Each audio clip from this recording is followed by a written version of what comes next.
Welcome to the deep dive. Today, we're tackling something I think many of us struggle with, getting better at speaking and reading English. Right. But the thought of carving out hours for study, it can feel impossible sometimes. Totally. It's daunting. So we found something interesting, an approach that suggests just a small, consistent daily effort can actually make a big difference. Yeah, we're looking at how maybe, just maybe, you can gain confidence and skill without that feeling of overwhelm. Exactly. Consider this a potential shortcut. So our mission today is really to explore this idea.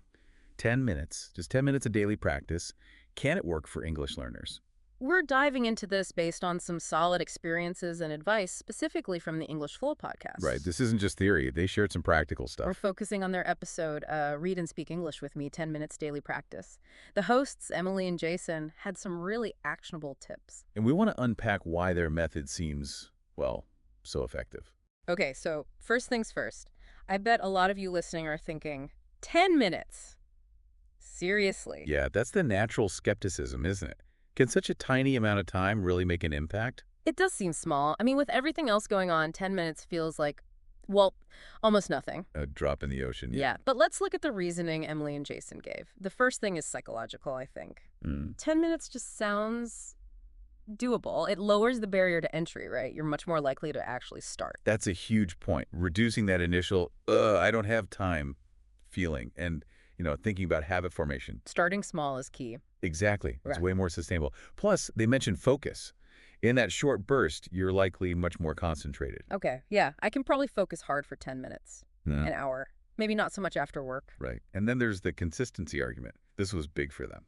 Ah, the consistency over intensity idea. Precisely.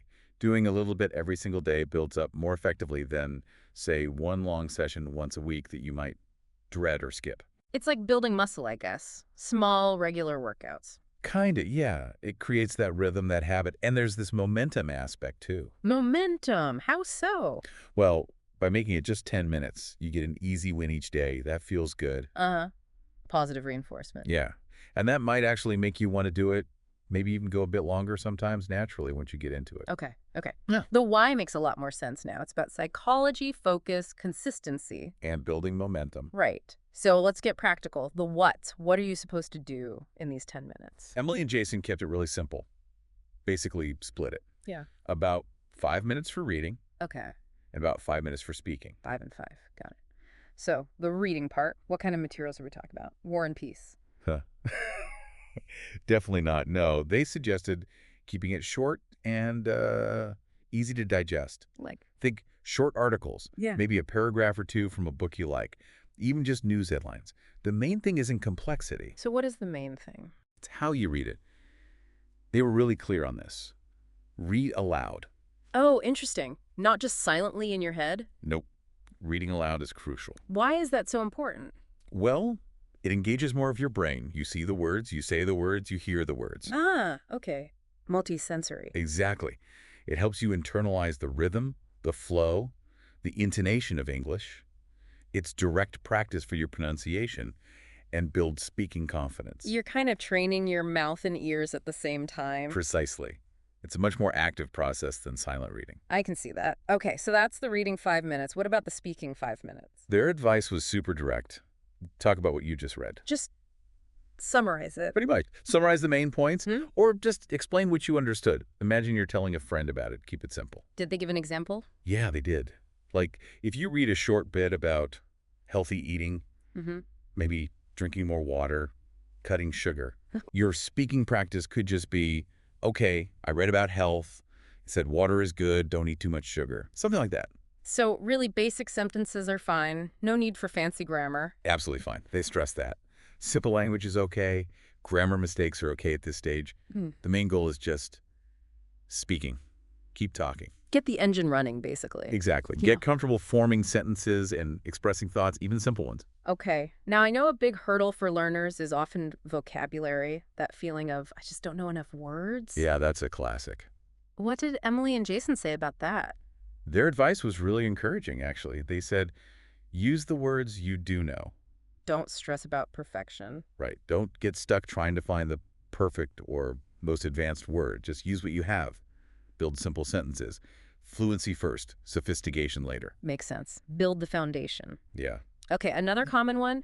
I don't have anyone to practice speaking with. That feels like a major blocker for people. It does, yeah. Eh, But English Flow had a practical answer for that too. which was Practice alone. just talk to yourself. Essentially, yes. They suggested talking to a mirror, which can feel weird at first but helps, or, and this is a good one, record yourself. Ooh, record your voice. Yeah.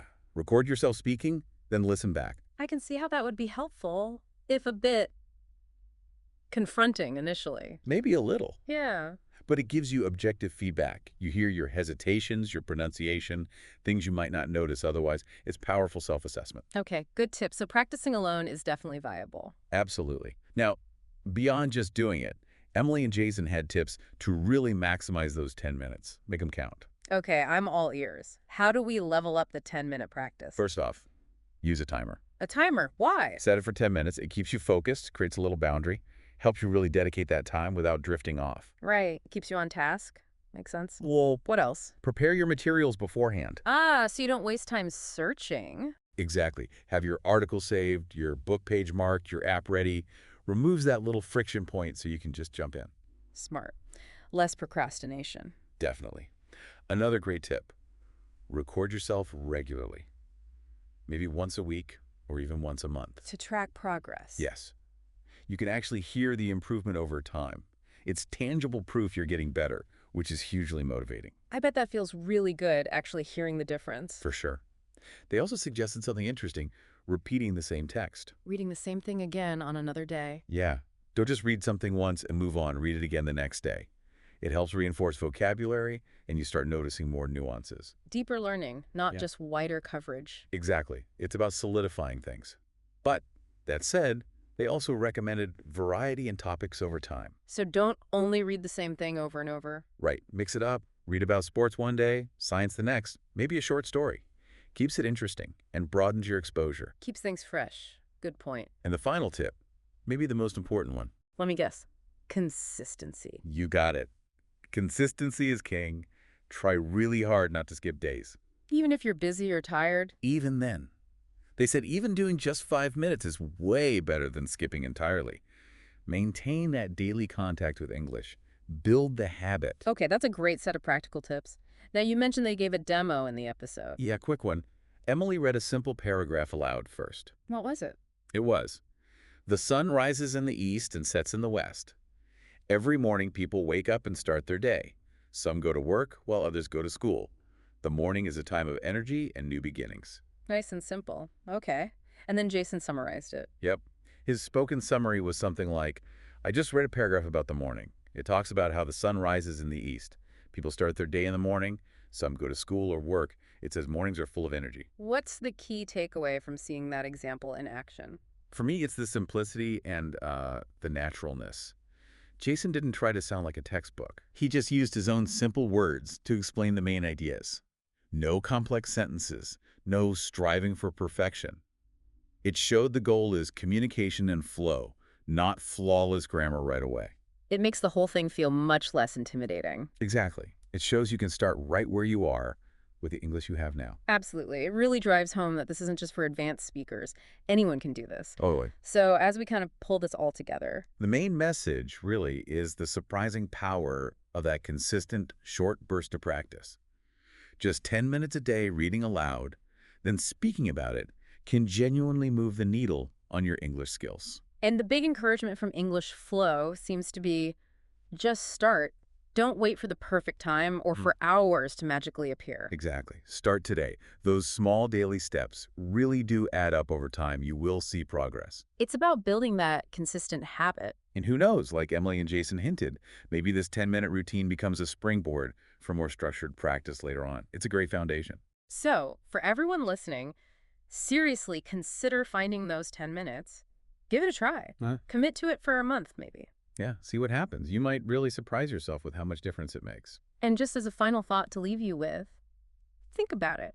If 10 minutes of consistent daily focus can make a difference in language learning, where else in your life could that kind of small, steady effort lead to some surprising results? Interesting question. Something to think about. Thanks for taking this deep dive with us today.